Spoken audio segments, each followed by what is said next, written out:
Сәлем Стамбулдан. Бүгін салмақ тастау видео өңделуімнің 72-ші күні. Бүгінгі салмақ 106,3. Кеше білесіздер, мен суши жедім ғой. Кеше читмил жасадым. Сол 104-1-ге дейін түсіп, 106,3 болып тұрмын. 2 килограмм 200 грамм жалға болып тұрмын. Осы 1-2 күннің ішінде. Бірақ арғады жалғастырамыз. Таңертең тұрдым, планка жаттығу, вакуум жасадым. Сол сосын бүгін енді ашық күн ғой. Енді естественно читмил жасағаннан кейін келесі күні ашық жасау керекпіз да. Кефирмен отырмын.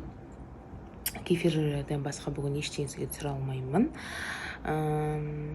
Ешқай ештеңе көрсете алмаймын, яғни. Бірақ бүгін менің білуімше доставка келу керек. Не доставкасы, Зарадан доставка келу керек маған. Қазір білесіздер, скидка болып жатыр.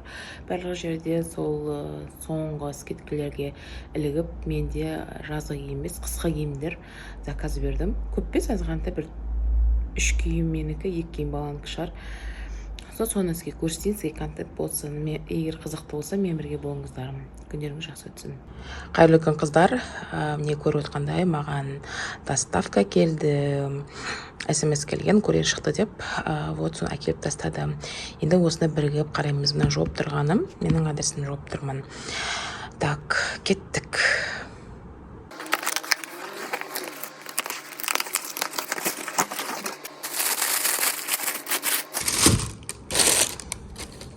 Мен мынандай 1 зат, 2 зат, 3 зат, 4, 5 зат. Так, кеттік қарайық. Бірінші лот.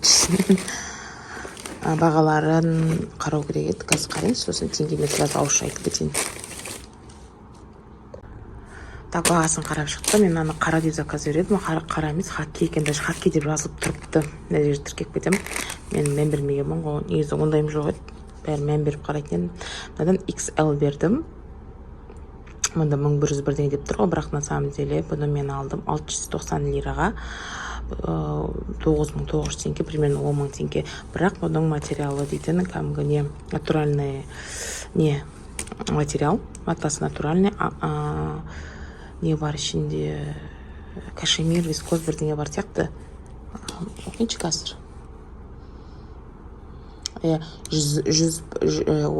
Не бар екен?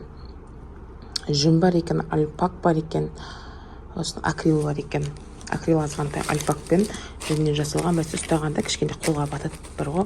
Жалаңаш денеге бататын жай, бірақ маған бәрі бір ондай көп мен не істемеймін, қиналмаймын, құттай батса да.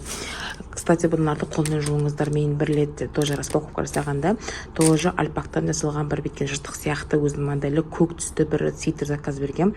Соны кидім, бірнеше рет кидім. Бір күні қолмен жуудың орнына мен барымда машинкаға салып жіберіппін де 40 градуста жуып қойыппын. 40 градус ауа білесіз, мынандай болып шықты. Мынандай қандай болып шықты ғой, бәрі жиналып қалған ғой, тек этикеткасының тұсына бәрі жиналып қалған ғой былай. Сол себепті жүн материалы бар, жүні бар, альпага бар дүниеларды, кашемирді қолмен жуыңыздар. XL бердім, өйткені жазға дейін, қысқа дейін әлі 10-15 килограмм тастаймын деген ойдамын. Оған дейін маған мынау сияды. Қара деп бердім, қара емес, бұл дейді хакки түсі екен. Көк джинсылармен кием, қою көк джинсылармен кием деп алдым. Ұзын, міне мынандай жақсы екен, маған ұнап тұр. Дальше. Так, мынау тоже 490 лира деп тұр, бірақ мен 390 лира алдым, ол 5500 теңге. Мынаны алдым жаңа 9900 теңгеге дедім ғой. Мынау 5500 теңге, 5500, мынау 5600, сондай ашады примерно. Өзіріңе есептесеңіздер болады. Қазір 1 лирада 14 14 теңге бар. Так, мынау дейтін просто long sleeve. Бұл модасы кең тұрмайды. Мынаның модасы мысалға кең тұратын болса, да, просто кішкене. Мынау денеге тырсиып тұратын long sleeve, как футболка сияқты. Сол үшін мен бұны L размер алдым. XL емес, XL максимум L размер екен көріпсіз ба. Осындай бежевый түс алдым. Менің үстіне костюм бірдеңе кетім, осы ішіне киіп ала қоясыз қыста. болмаса кардигандардың ішіне киіп ала қоясыз деген сияқты. Или просто лонгслив болып қара джинсы, серый джинсы, көк джинсы бәрімен үйлесе береді. Осындай бежевый. Мындай қолы бар ұзын. Материал тоже қарайын қазір. 100% памук дейді. Хлопок, таза хлопок тоже. Бұны тоже 40 градуста емес, желательно қолмен жуған жақсы шығар бұны. Мен бірақ бұны қолмен жуамын деп ойлап тұрмын. Өйткені мынау дейтін тоже тарылып қалмасын деген оймен. Былай бетіп жазып тұр. Қол жу 30 градус қатты ысымесе L икамасы деп тұр. L деген қолмен жу деп тұр. Мынаны қарап кетейінші, мына жерден оқып отырмын да. Мынаны 30 дәрежеде машинкада жууға болады. Андай хасас дейтін деликатный стирка бар ғой. Сонымен жуу керек екен. Мынаны деликатный стирка бұл альпак 30 градуста, мынаны 30 градуста қолмен. Дальше мына мен балама футболка алдым, 4 жас деген. Бір ақ футболка ешқашанда мешать етпейді, артық етпейді. Мынандай оверсайз. Бұны 5 жасында да келді. Қазір мен балам 2 жас жарымда да емес, 2 жас 4 айға толды бүгін. Оны алған футболкалардың бәрі осындай 4 жасқа арналған футболка. Неге мен үлкен қылып аламын, мен баланың үстінде тырсиып тұрғанын жақтыртпаймын. Киімдердің кішкене кең болып тұрғанын жақсы көремін. Бір жағынан оверсайз қылдырып, қолдарын бүйтіп қайырып кигізе беремін. Келесі жыл 5 жасына дейін кие алады бұны. Ақ мына жерлері лас болып қалатын бар, бірақ ничего страшно, хлоркамен кетіріп кигізе береміз. Тоже 100% хлопок. 100% хлопок деп тұр. 220 лира. 220 лира. Қанша 220 лира? Так. 3000 теңге. 3100 теңге ме? Сондайға шығып тұр мынау. Көк джинсылармен бір жақсы мюслиден жасалған бір шалбар бар еді, полосатый пижама стилде. Сонымен киюге алдым. Алда демалысқа кетіп баратыр сонда. Дальше обойымны қапқалым екен. Так, мынаны дейтін 890 дейді, бірақ мен 690 лира қалдым, тоже 9900 теңге. XL размері бар максимум, мен L алдым. Тоже қыста қарата арықтаймын деген оймен алдым. Қатты кең болып кетсе де үйлеспей кетер деп. Бұл дейтін өзінің моделі. Как я поняла, кішкене оверсайз. Мына оверсайз модель.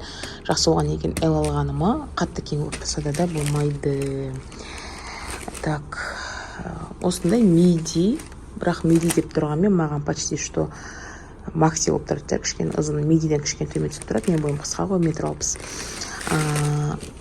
Материалы бәрі жақсы. Менде дейтін бөткен домалақ сары сырға бар. Сонымен киім деп алдым. Сонымен тағам деп. Сосын мынаны қанша деп тұр? Онда так ішінде 51% вискоз деп тұр. Так, айлық бітті. Так, 51% вискоз, 30% полиэстер, 19% пилиомид ба? Бірдеңе деген, короче. Бірақ енді жартылай вискоздан жасалған. Тоже маған материалының, маған өте маңызды, қандай натуральный материал ма жоқ па. Так, енді мынау соңғы зат. Балама алған аяқ киім. Бұл аяқ киім кожаный. Кроссовка. Қандай ападымы. Ипай дейсің. Естіп отырам еркелетіп. Так, табаны қандай? Табан жақсы кеңгелевый. Типі Air Max, да? Мына тоже скидкамен тұрды. Мына жерде қағазбен жазсам ба? 750 лира дейді. Жоқ, на самом деле 700 лира емес. Шутаға бірдеңе жасырып саттым. Енді мен бұны алдым 700 лираға. Тоже сол 10 мыңның шамасы. Негізгі бағасы тек мынаны астында қырғын жабысып саған скидка жасап сатты. Негізінде ең бастапқы бағасы 1000 бірдеңе болған сәтті. Ничего. Так, осындай кроссовка 27 размер бердім. Қазір айтып өткенде жасы 2 жас 4 ай. Қазіргі киіп жүрген аяқ киімі 25. мен 1 сантиметр артық қылдырып алам. Қазіргі шлепкасы да киіп жүрген летний крокс 25, кажется, я. Сосын тағы бір аяқ киімі бар, жазда киетін, о да 25. 1 сантиметр артыққа тап мына жеріне жетіп тұрмау керек. Баланың аяғын ысырғанда мына жерге қол сыю керек, 1 сантиметрдей артық болу керек. Бала аяғы ішінде қысылмай нормально тұру керек. Сол үшін мынаны мен дейтін кішкене қысқа таман кигізем деп алдым. Оған дейін Алла қаласа аяғы өседі, 27-де алдым. Сол себепті қыстың аяғына дейін киюге. Бізде қыс жөнді қыс жоқ қой енді. Онда мындай кроссовкамен шыға береді, ішіне қалың носки кигізсеңіз. Так, сосын 27. Мына жер липучка. Сөйтіп ашып кизе бересіз. Мына жерде бау-мау жоқ. Мына жерде бау болғанмен, осы бау осымен бітеді. Шына бау, осымен бітеді, осы жерден бауы. Мына липучка аяғына түсіп қалмау үшін жабыстыруға. Осы қысқа алған аяқ киімім. Енді қатты қар жауып жатса, енді етік бірдеңе алатын шығармыз, типа уги сияқты, бірақ мысалға биыл қыста ешқандай қар жауған жоқ, Стамбулда кроссовкамен шықты. Вот, осындай. Бізде менде де кроссовкамен шықтым, в принципе, и жол басымда. Сол қарағандарыңызға рахмет. Бүгін кефир күні болғасын, тек кефир ішіп жатырмын. Сол ертеңге дейін көріскенше. Пока-пока.